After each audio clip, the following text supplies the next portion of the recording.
Je suis Ibrahim Yaouredi, le président de la plateforme pour l'engagement citoyen de Côte d'Ivoire, qui comprend 35 organisations, associations, ONG et mouvements de la société civile ivoirienne dénommés PECSI. Président, je serais même à vous demander quel bilan faites-vous de la PECSI pour l'année 2021? Merci, chers frères. Je voudrais bien avant tout vous féliciter. Féliciter pour l'opportunité que vous me donnez afin que, à ce début d'année 2022, je puisse me prononcer sur quelques activités que nous avons eu à mener en 2021.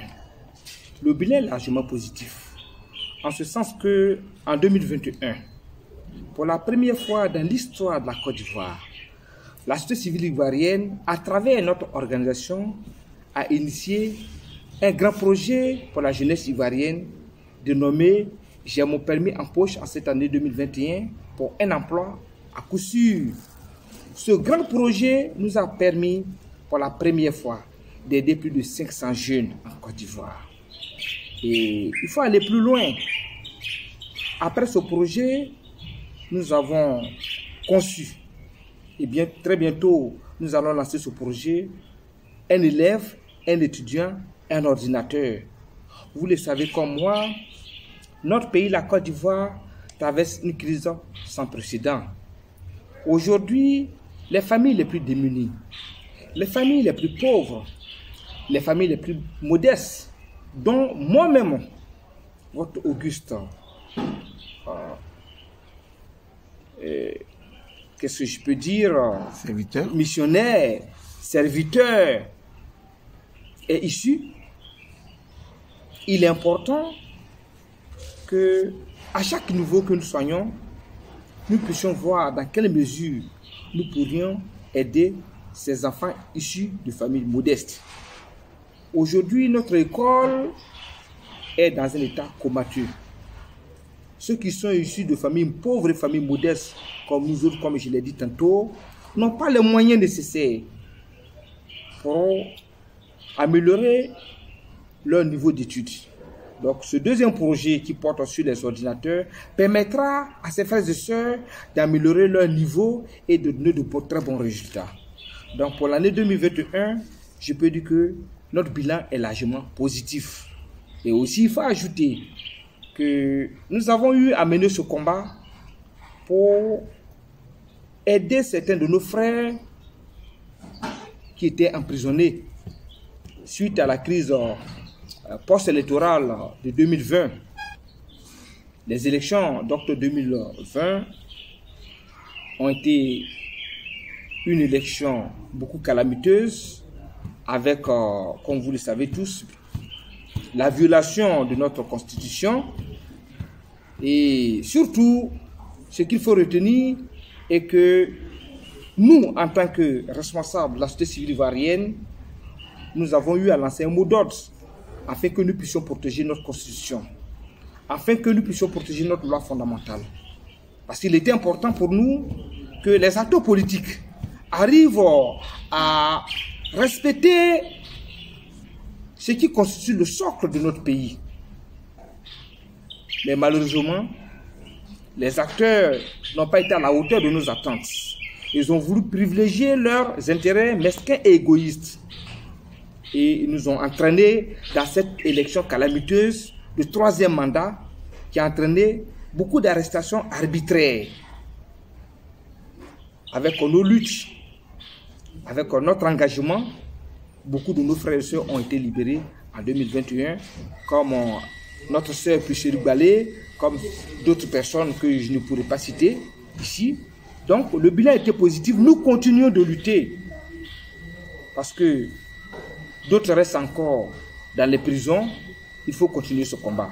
Donc c'est ce que je peux vous donner comme quelques éléments d'appréciation pour notre lutte de 2021. Président, pour vous, 2022, quelles sont vos perspectives? Merci, chers frères. Pour 2022, nos perspectives sont claires. Notre priorité porte sur la réconciliation nationale. Comme vous le savez, La crise que traverse notre pays, la Côte d'Ivoire, elle est beaucoup profonde. Aujourd'hui, il faut le dire net, la cohésion sociale est beaucoup fragilisée. Il n'y a pas d'entente entre les filles et les fils de notre cher pays. Nous, en tant qu'acteurs de la société civile, nous devons pouvoir jouer notre rôle de conciliateur entre les acteurs politiques, afin que cette réconciliation soit une réalité. La réconciliation ne doit pas être un slogan. Mais pour cela, il est de notre devoir de sensibiliser et de faire comprendre à chacun et à chacune que l'heure est venue de s'asseoir tous autour de la même table.